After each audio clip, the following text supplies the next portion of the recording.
Welcome to the Wilmington Chambers Podcast, your source for in-depth information about critical issues facing businesses in southeastern North Carolina. I'm your host, Natalie English, President and CEO of the Wilmington Chamber. The Chamber is a membership association of business owners, and we aim to advocate on behalf of those businesses to access the resources that they need. We also play a role of leadership development in our community. We educate business owners on things they need to know with regard to policy and rules and regulations and the things they need to know to be successful. And then finally, we offer over 100 opportunities for business leaders to come together and network with each other. Today, we're going to continue our conversation on New Hanover County's economic mobility strategy. And today we have, in addition to my colleague Josh Hallingse, Hi there, Vice President of Small Business Development at the Chamber. We have Jennifer Rigby, Chief Strategy Officer at New Hanover County. Hi, Natalie. Hi. Thanks for having me. Thank you for being here. And Robin Spinks, Chamber Member and a Principal at Greenfield Development. Thank you. Thank you for Glad being to be here. So the last time we were able to get together, we had Josh just kind of tease us with the work that he's doing in existing business retention and expansion. And so I'm hopeful that he will share with us some of the successful projects he's been working on and those things that he can tell us. So, in case you were wondering, economic development is not a public activity. It really is critical that as a project is working through all the phases before announcement, that word doesn't get out. Sometimes it's because a company's relocating from somewhere and they're not bringing all their employees. And what devastating news it could be for someone in another community to learn that they're going to lose their job because somebody in the new community talked too soon. And that's just one of the examples of why economic development is not done completely in the light of day. And so, Josh, with those thoughts in mind, what can you share with us some of the successful projects you've worked on? Yeah, no pressure. So we'll go with the theme of some of the companies that have been in the news, and I feel pretty good about talking about because I think they're fun, they're a little different, they're exciting. iFly, Patrick McGuire and his partners, a veteran-owned business, is looking to locate essentially a small business, but it's a large investment to Wilmington for an indoor skydiving facility. So we've been involved with Patrick and his team scouting sites and locations. Excited that their team was able to make some real progress at the Wilmington Planning Board, receiving a favorable decision to move forward on a rezoning of a piece of property on Eastwood. So it's an exciting business. Obviously, the connection with the military at the nearby facility in Fayetteville is exciting. I think it's a neat connection for a region. It's a large investment also. For a small business, it's about a $10 million project. Wow. It's huge for a small business. Yeah, some local employment. And ultimately offering a service that has commercial application, right? I can't wait to take my 3 and 5-year-old. And me. Right, and Natalie, right? But also having that service for our military is great to have in Wilmington. It's a nice connection. Also, one of the more recent projects, and again, these are small scale. This is small business. Is my passion and where I love to spend my time. Is a little company called Ripstop. They're a manufacturer based out of Pennsylvania. We're really attracted to the Wilmington market largely because of family. They found Wilmington because a daughter had relocated to the region. They visited, wanted to be close to their daughter, and looked to relocate their small manufacturing facility somewhere in the Wilmington region. We're happy that they've made a decision to locate in a small industrial business park in the North Chase community. So just a really great story. Been around for almost 40 years. Veteran owned, again, maybe that's the theme of today's podcast. But looking at small job creation, but also bringing their specialized manufacturing equipment to the facility. They were able to find a supplier for some of their textile goods in North Carolina already. So kind of completing that supply chain idea of being able to bring more of that local versus going overseas. So I think that's a neat story too from a small business perspective. And both of those are just new, right? They're not existing, but they're bringing investment and bringing job creation from somewhere else. Good stories. They are great stories, and he's also working with existing companies. And the theme, in addition to veteran-owned businesses, which I think is fantastic, the other tie between most, if not all of them, have to do with land. Where will they go? Facilities, and we talked on a previous podcast about the limited amount that we have, and in being sure we preserve and protect it. And so, Jennifer, I know that our county and our city have done great work around identifying the right land uses across our community, and love to hear how that ties in, you think, to our economic mobility strategy. Absolutely. There's definitely an important tie to the way in which we use our land. We only have so much here in New Hanover County. We're, I believe, the second smallest county geographically in the state. And the third most dense. Yes. Right, and the third most dense. So we've got to be really strategic and really efficient in how we utilize what we have here. And the county and the city have both undertaken comprehensive land use plans. Those were adopted several years ago. The focus of those really was to create more of a mixed-use development pattern. And at the county, we call this complete communities. And so we're looking at communities that have not only your residential land use classification, but commercial and service, so that folks have what they need in close proximity to them. So that's a very important tie, making sure that we have enough commercial space for businesses has been a real important focus.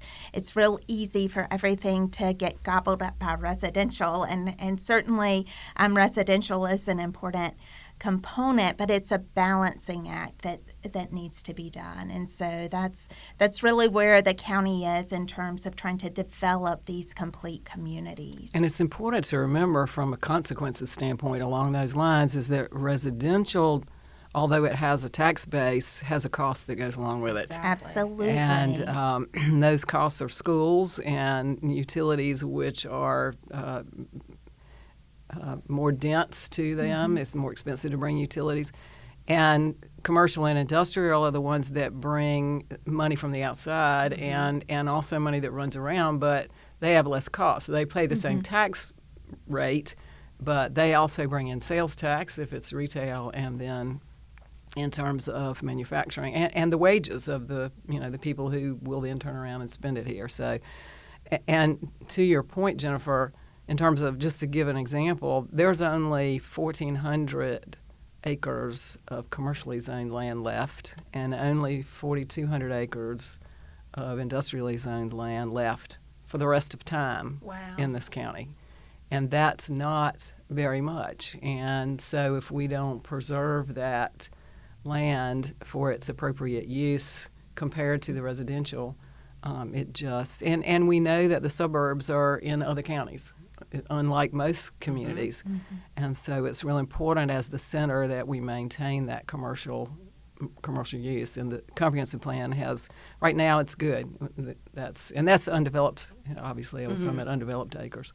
So this is good. We just have to remember how all of that when we have people come before us. Right, and it's hard, when you're in a neighborhood and you see a commercial use and there's, some uncertainty there. And so it does create some angst. Most people's homes are their largest investment. And so certainly there does create some angst. And we also need to make sure that we're planning for the future as well. Absolutely. Those spaces represent jobs. Right. And as we continue to grow our region, especially from a population perspective, faster than any in the country, we have to be sure we're growing the jobs and the businesses as And well. in terms of that, the infrastructure for those jobs in terms of manufacturing in particular is here. the outer communities have a lot of land and water and sewer and electric and gas, but they don't have the port, they don't have the river, they don't have the airport, they don't have the things that businesses use as their site selection criteria. So it's not like they're going to. Certainly some can go to the suburbs and will, and there's some great parks, industrial parks that are being developed in our neighbors. But it's just really important to remember that we're the center of the job creation. As is normal. Most regions, all regions have a center. Some might have two, but we are one. And we can't grow to the east. We've grown as far to the east as we possibly can. Exactly. So we definitely have to look to our partners. And I think that not only WBD, but also Brunswick BID are phenomenal partners in helping us make sure that we are creating the jobs that we need in our region. We just have to continue to focus on that, and then ensuring the talent is also there for all of the people that are choosing to move here. We have a number of people in our community who have not been upskilled because of that gap between the lower income jobs and the higher income jobs, Robin, that your report outlined. And so we have to identify the ways we upskill people in our own community and keep them here. And now is the time. In the 45 years I've been in the economic development world, I've never seen it this busy. And so we have to take advantage of it while it's here, because over those 45 years we've had a number of ups and downs. And so we have to be prepared when the ups are there, so that you can take advantage of what the opportunities are. So it's really important. Now's a good time. And being a good partner to those businesses that want to create the jobs, whether it's around workforce or the product that they need to cite. You know, we have a client Josh is working with now who needed to have some review, and Josh can talk a lot more about the specifics if appropriate, but they needed a little help from us to check into the septic system to make sure it could accommodate the growth that they wanted to bring to that particular facility. And you know, they didn't want to sink those costs into a what if, and so we sunk some costs into a what if in hopes that whether it transitions for this particular client or provides us with the information we need for a future client, maybe it's extension of water and sewer, whatever that might look like in the future, ensuring that we are partners with those who are interested in growing our economy by adding jobs to the community. Well, you mentioned water and sewer extension, and that's a critical piece of the infrastructure development, making sure that we are growing our water and sewer, so businesses and residential units and so forth can tie in to that infrastructure.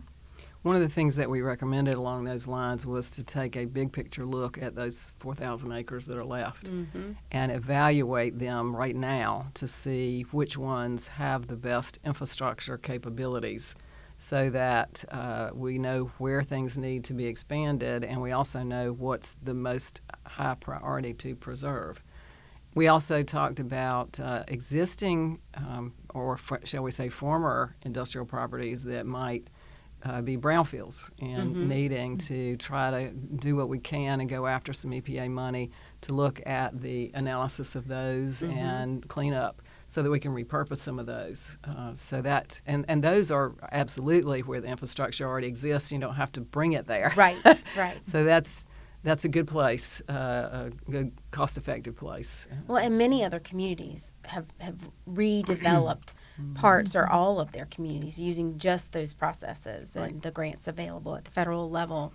I'm intrigued by that opportunity. I think that there's phenomenal opportunity in New Hanover County, and I'm excited that we're all rowing in the same direction to get all of that done. I'd like to thank you guys for joining us for this series to talk about the Economic Mobility Plan. The Chamber, Josh and I are thrilled to partner with New Hanover County, Wilmington Business Development, Wilmington Downtown Inc., and the other partners, especially CFCC and UNC Wilmington. So thank you so much for joining us today. That's all the time we have for today. You've been listening to the Wilmington Chamber Podcast, your source for in-depth information about the critical issues facing southeastern North Carolina business owners. We hope that you'll join us again next time. And if you have an inclination and aren't already a Chamber member, we'd love to have you join us and attend any of the 100 events we have every year to meet others like-minded business owners in our community. Thank you. Bye.